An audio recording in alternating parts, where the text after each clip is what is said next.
All right, my friends, welcome back to the channel. I'm Brian, and in today's video, we're going to be talking about driver's licenses, international driving permits, and driving and renting vehicles, whether you're here in the Philippines or traveling or living abroad. Now, I'm going to go ahead and put chapters in this so you can go to each section that I discussed, so if you have to go back and rewatch something, it's available to you. Now, let's start off with the easiest option first, and that is using your current driver's license from your home country in a foreign country to either rent a vehicle or to drive locally. Now, I need to be very broad about this on my answer here because each country and each region can have their own specific rules, so you need to check specifically those countries before you go on your trip. For example, if you have a driver's license from, let's say, the US or Canada, or from many Western countries, you can drive, for example, here in the Philippines and for many countries up to about 90 days from your date of arrival, and that's what they're going to check, right? But one big tip is this: if you're going to be renting a scooter abroad, and I've seen this problem happen, even if you're kind of buzzing around a little scooter on an island or a moped, it is best to either have the motorcycle endorsement on your driver's license already before you leave your home country, right? Or you need to check to make sure that that's available to you. Because here's the thing, I've heard about some tourists in some countries who are getting ticketed for having for not having a motorcycle endorsement, even though they rented the rental shop, the scooter shop, rented them the bike. Okay, so if you don't have this endorsement, make sure that you check if you are legally allowed to ride that scooter. And many countries typically say something like a small CC engine. For example, I had rented motorbikes in Cozumel, Mexico, and I believe there it was about 125 cc's or smaller. You didn't need a motorcycle endorsement. Anybody could basically rent a small scooter and drive around the island. So every location is going to be different, but make sure that doesn't kind of trip up your trip, right? If you're planning on doing that when you're going around. And again, check to see if that works for you. Okay.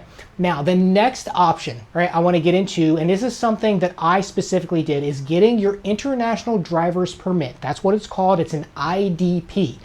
And many countries offer this, so it's not just in the US. So if in your home country, whether you're from Australia, whether from somewhere in the Western countries, you know, like Germany or somewhere in Europe, but in the United States, it's called the IDP, the International Driver's Permit, and it's usually offered, or it's actually offered through AAA and some other programs. But AAA is kind of the controlling body behind that. It's really inexpensive. It's about $20 US. It's good for an entire year.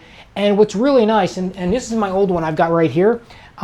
This guy, it's expired right now, right? But before I had left the US, I did get one of these. And what's nice, it has this effective date on there, all right? So you can put out that effective date 6 months in advance, or up to 6 months in advance. And that's when it starts, right, before that 1 year expiration. So if you're not leaving for a few months, like on mine, I think I got mine in around May or June, so about 2 to 3 months before I had left the US in 2023. And when I got into the Philippines, right, I put my effective date basically the same day I was planning to land here in country. So that way it gave me an entire full year to use that before I switched over to a local driver's license, right? So that's something else you want to consider, right? And again, that's exactly what I did, and it worked out perfectly for me. So I highly recommend if you're planning on traveling abroad, and here's what's good about this. It's international. So if you're planning on doing especially a longer trip and you're going to hit multiple countries, let's say you're coming here to Southeast Asia and you're going to do maybe Vietnam, maybe Thailand, you know, maybe like the Philippines, and you're going to kind of hit a couple of, different locations. Or if you're going to South America and you're going to hit a few countries there, or even over in Europe and you're going to hit a few countries, all right, having that as a backup, especially when it even comes to renting cars and stuff, is a great thing to have. Because in that way, again, it's inexpensive, and it's not going to cause any problems with your trip if you run into a scenario where they want that in addition to your driver's license. And we'll talk about rental cars here in a minute. Another thing about these international driver's licenses, you do not need to be, at least in the United States, you do not physically need to be there to either renew or get a new one. Right? Now, it's going to take more paperwork. It's going to take some mailing processes back and forth, but you can do it through the mail. All right, so that is another option, and you just have to go to the AAA website, okay? what's that? And look for International Driving Permit or IDP, and they'll have all the instructions there. But there is a way that you can do it via mail. So that is a great option to those of us who are traveling kind of longer term and you want to maintain that. Okay, so now let's get into the next one, and this is the one I get a lot of questions about being here in the Philippines is, can you have a Philippines driver's license? And this is also going to be true for many countries as well. All right, and again, every country is different, but I'm going to give you specifics here about the Philippines because this is what I did, all right? So yes, you are allowed to have a Philippines driver's license, all right, and even have one on a tourist visa. All right, now the process is very straightforward as long as you've already had a driver's license, and a valid driver's license from your home country and it's not expired or expiring soon, okay? So I'm talking specifically about Western countries because what they tend to do is they're looking for driver's licenses that are in English. That's one of the kind of conditions they tend to look for. Or again, if it's from a major Western country like Germany or Spain or something, oftentimes that's not going to be a problem at all, okay? But from the US, this is what it makes it really easy because the US driver's license is issued in English, and so is the Philippines driver's license. It's also in English, so it's like really simple to do. Now, what they call it is called a driver's license conversion, right? And so you retain your home driver's license. You don't have to give that up. You just have to show proof that you have it, that you've gone basically through the courses, right? And it's a valid driver's license, right? And it's all current. Then the department here in the Philippines is called the Land Transportation Office, or the LTO. Okay, that is their version of the DMV back in the United States, right? So you'll need to check also to see which LTO office will actually do a driver's license conversion, because some smaller locations may have you go to a main branch, right? So that's something you also want to maybe just give them a call or something and ask them, hey, where can I do a conversion? Now, for the conversion, okay, you're going to need, and here's the thing, even if you're on a tourist visa, like I said, you can get one, but here's the kicker. You have to show that you physically have a residence address, a residential address here locally in the Philippines.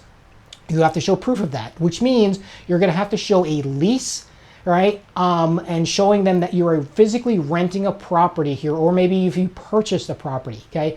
Then also you're going to have your ACR card, which is after you've extended after your second stay here, right, you'll get an ACR card from immigration.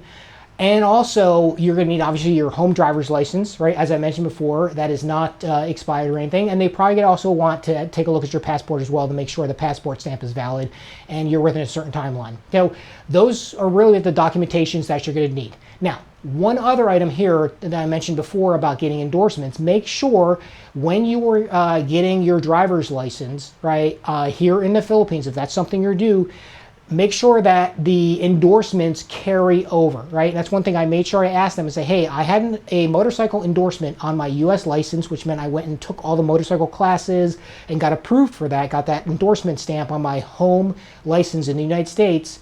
And then they just basically clone that over, copy that over to my Filipino driver's license, saying that I was valid to also ride motorcycles here. So that's just kind of a quick little make sure that you're kind of following the rules. All right, so basically the way the process works is you go to the LTO office, and right next to the LTO there's going to be kind of these medical clinics, and they're really simple. It's basically the same thing we would do in the DMV, except they do it separately. So you go get your eyes checked. It's no big deal. You pay them a couple hundred pesos. You answer some medical questions and stuff. It's like, that you're not having major issues or something, like you haven't been prevented by a doctor from driving. So they're going to ask you those basic questions we all kind of have answered before to DMV.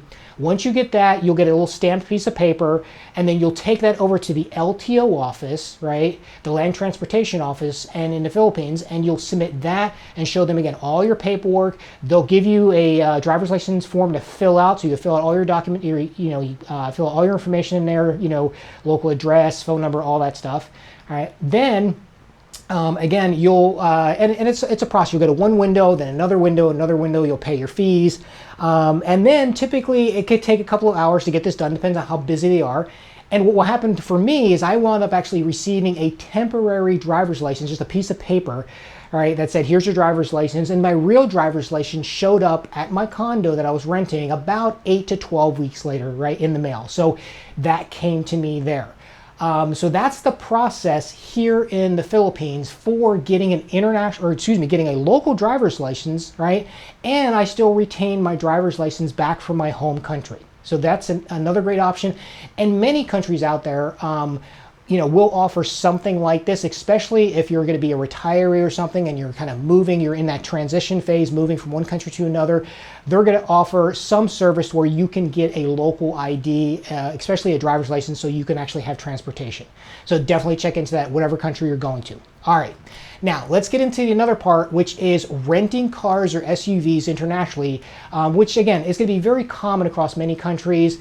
And this is, like I said, where the international driver's permit, right, from AAA can really come into play, because some countries may want to see that international driver's permit. Right, they're going to really be kind of harp on that and say, because they're going to want to see your home driver's license with that permit.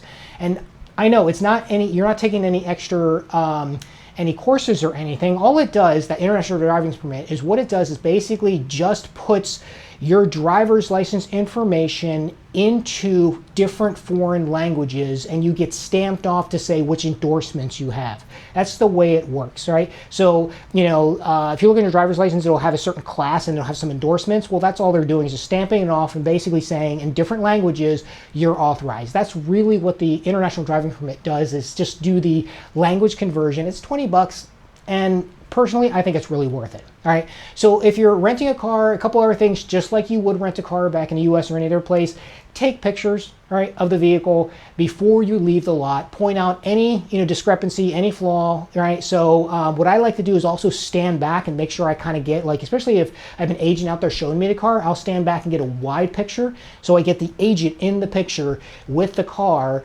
So I can really show, hey, this is kind of the timeline when I took these pictures, right? And if there's anything, if there's, like a chip or a crack in the windshield, get a picture of that, make sure it's noted, scratches on the car, issues basically with, like, say, the wheels and tires, stuff like that. So just, do your typical walk around and really scrutinize things. And here's the thing, when you're doing it international, slow down a bit, and just, look at the car, go to another side, and just take your time. Because you don't want to get kind of really caught in a surprise or something, because again, you're now in a foreign country. There may be some language barriers, so just take your time, right? Another thing that runs into, or at least I've ran into when I'm renting motorcycles, right, and motorbikes and stuff in different places, is some places want a cash deposit. Okay, now I've ran into this before. So what I typically do in this case is I will basically take the cash and fan out the cash on the counter, step back, and again, take a picture with the cash on the counter and the clerk who's receiving the money. All right, again, so I have physical proof of that. Then the other thing is I make sure I always get a handwritten receipt, or even if it comes out of the computer and it's a receipt, I have them either initial it or sign it or something, and I do the same thing. I take a picture, right, of the receipt, the money, their face in there, so there's no issues. And I know this may be overkill, but I would rather cover my butt so there's no surprises later.